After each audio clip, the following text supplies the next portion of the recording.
Hai teman, kembali lagi bersama saya yang akan membacakan novel yang berjudul Terpaksa Menikahi Pak Ustadz. Seperti biasa, sebelum mulai, Mimin memohon kepada teman-teman untuk jangan lupa berikan like, berikan komentar atau masukan, serta subscribe bagi yang belum. Karena atas semua kebaikan teman-teman ini, Mimin jadi semangat update dan akan terus semakin banyak uploadnya pada tiap harinya. Mimin ucapkan terima kasih, semoga Tuhan membalas kebaikan teman-teman. Amin ya robbal alamin. Baik, langsung saja kita mulai. Bab 14. Iya bang, nanti baju gantinya dianterin Nina ke sini ya. Sip. Sapik langsung kembali ke rumahnya. Sang istri pasti sudah menunggu. Benar saja, sampai di rumah Alika sudah rapi, bahkan Sakil sedang sarapan. Sapik bergegas untuk mandi. Mereka sampai di rumah sakit tepat waktu. Beruntung, karena Sakil tidak rewel. Untuk terapi pertama kalinya, Sakil dilatih untuk bisa melakukan kontak mata. Alika dan Sapik duduk di sudut ruangan melihat Sakil bersama dua orang terapis yang mencoba berkomunikasi. Bagi anak autis, memang sulit untuk melakukan kontak mata. Saat diminta untuk menatap, pasti langsung memalingkan wajahnya. Sakil juga melakukan hal yang sama. Akil, lihat sini nak, terapis bernama Siti. Itu mencoba untuk menarik perhatian Sakil, tapi anak itu masih enggan untuk menoleh. Lihat ini, kembali ia mencoba cara lain dengan menyalakan senter mini di depan wajahnya, membuat Sakil tertarik dan menatap Siti. Tapi setelah senter itu disimpan kembali, Sakil juga mengalahkan pandangannya. Terus itu yang dilakukan, harus penuh dengan kesabaran.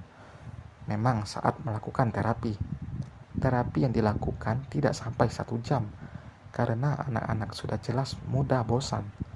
Untuk menghindari tantrum juga, ibu dan bapak bisa melakukannya terapi yang sama di rumah, tapi dengan catatan, lihat dulu kondisi anak. Jika tidak memungkinkan, lebih baik jangan. Ini untuk menghindari anak agar tidak tantrum, pesan Siti. Baik bu, jika ada kendala apapun bisa hubungi saya. Nenek mau ya kakak periksa? Sapa berjalan cepat menghampiri Bu Nining yang baru saja pulang dari pasar. Iya, tapi nanti ya, main dulu sama Kak Ara. Nenek mau masak dulu makanan kesukaan kakak, ujar Bu Nining. Salva bersorak gembira. Yeay, nenek mau masak dumpling ya. Kakak mau yang rasa udang, nek? Iya, nenek buatkan ya. Sekarang main dulu sama Kak Ara.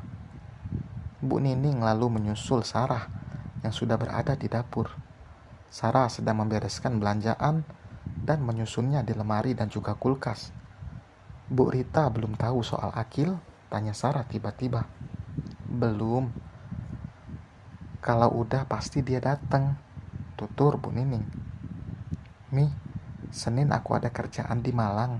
Niatnya mau titip Haura ke Abi, terang Sarah. Ara kan sekolah, Sar. Biar di sini aja sama Umi. Lagian abinya Ara juga pasti sibuk kerja, balas Bu Nining sambil mencuci udang. Nanti Ara ngerepotin lagi nih. Aku juga di sana sekitar 2 mingguan. Kamu itu ya, Ara kan cucu Umi juga. Tapi ya kamu tanya dulu abinya Ara. Kalau memang dia sibuk, ya Ara berarti di sini saja. Sarah masih betah dengan kesendiriannya. Ia fokus untuk bekerja dan juga membesarkan anak semata wayangnya itu. Bukan tidak pernah ibu dan ayahnya memperkenalkan seorang pada Sarah. Hanya saja wanita itu belum siap. Trauma masa lalu masih membayangi. Sebelum benar-benar siap, memang lebih baik sendiri dulu. Apalagi tinggal bersama ibu dan ayahnya, membuat Sarah tidak terlalu kerepotan untuk mengurus Haura. Biasanya ia membayar asisten rumah tangga yang sekaligus berperan sebagai pengasuh untuk Haura, mengantar antar jemput anak itu ke sekolah. Aku coba tanya dulu deh. Selesai menata semuanya, Sarah mencuci tangan lalu menghubungi mantan suaminya. Sedangkan Bu Nining masih sibuk untuk menyiapkan bahan masakan. Jika untuk cucu-cucunya, tentu ia tidak akan merasa direpotkan untuk memasak. Awalnya bahkan Bu Nining tidak tahu apa itu dumpling, tapi ia mencari resep dan belajar memasak, karena itu makanan kesukaan ketiga anaknya. Kasih sayang seorang nenek kepada cucunya. Beruntunglah cucu yang disayangi kakek dan neneknya yang tidak pernah dibanding-bandingkan dengan yang lain. Kasih sayangnya sama rata. Semi, Bu Nining memanggil anak bungsunya. Ada apa, Mi? Semi datang terburu-buru. Begitulah ia saat dipanggil sang ibu, selalu bergegas meskipun sedang melakukan sesuatu. Ada buah potong di kulkas. Kasih ke anak-anak. Jangan kamu kasih jajan yang aneh-aneh, tegur Bu Nining. Meskipun Semi seorang dokter, tapi terkadang ia juga sering jajan makanan sembarangan. Tidak setiap dokter memperhatikan kesehatannya sendiri, seperti Semi.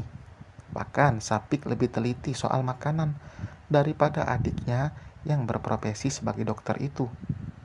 Sekali-kali, Mi, balas Semi.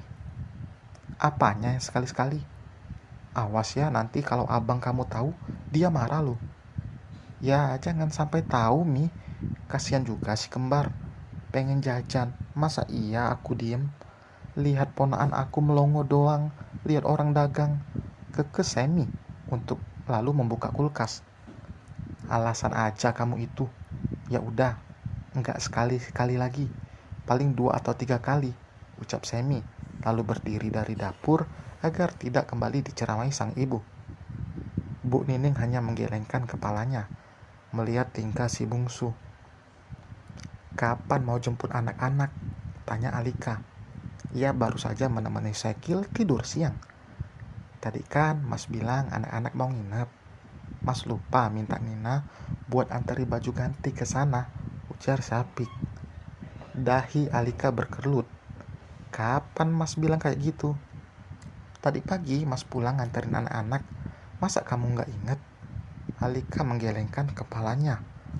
Enggak, soalnya yang aku inget cuman Mas doang, ujarnya dengan senyum menggoda.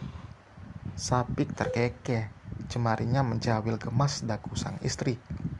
Sayang, kamu belum bisa Mas makan, guraunya. Padahal situasinya mendukung ya, balas Alika dengan tawa kecil. Ia merapatkan duduknya dan bersandar di dada bidang Sapik. Posisi kesukaannya saat sedang berduaan dengan suaminya. Syafiq mengecup kening Alika. Gimana proyeknya di Jakarta? Alika mengalihkan pembicaraan. Alhamdulillah lancar. 3 atau 4 bulan lagi, insya Allah udah selesai. Jelas Syafiq dengan mata yang tertutup. Ia merasa lelah dan ingin tidur sejenak. Napas lelaki itu bahkan sudah teratur, tapi tangannya tetap bertengger manis di pundak sang istri. Sengaja, Alika sekarang memilih untuk memainkan ponsel tanpa berniat mengubah posisinya. Ibu dari 3 orang anak itu kini membuka sosial media miliknya. Jarina menari-nari di sana, mencari sesuatu yang bisa menghibur. Ia malah iseng membuka akun milik Syafiq dari ponselnya. Syafiq sendiri yang memberitahu, berarti itu tanda jika Alika bisa kapan saja membuka sosial media milik lelaki itu. Kedua sudut mulut Alika tertarik membentuk senyuman saat melihat jika hanya akunnya saja yang diikuti Syafiq. Manis banget sih kamu, Mas, gumam Alika sambil mendongak menatap wajah suaminya yang damai saat tertidur itu. Pengikut Syafiq di sosial media begitu banyak, bahkan sudah mencapai 5 juta. Wajar karena Syafiq masih aktif melakukan ceramah secara live di akunnya. Ia juga sering menjawab pertanyaan-pertanyaan yang masuk. Selain karena ilmu agamanya, para lelaki itu yang rupawan juga membuat para pengikut Syafiq lebih banyak perempuan. Tapi ia sama sekali tidak memposting istri maupun anak-anaknya. Menurut Syafiq, selain karena bahaya ain, Ia juga ingin menjaga privasi keluarga kecilnya. Dan selesai teman, demikianlah bab ini. Jangan lupa ya, tinggalkan like, komentar juga, subscribe juga dong. Sekalian subscribe ya. Bagi yang belum, ingin ucapkan terima kasih. Sampai berjumpa di bab berikutnya. Bye.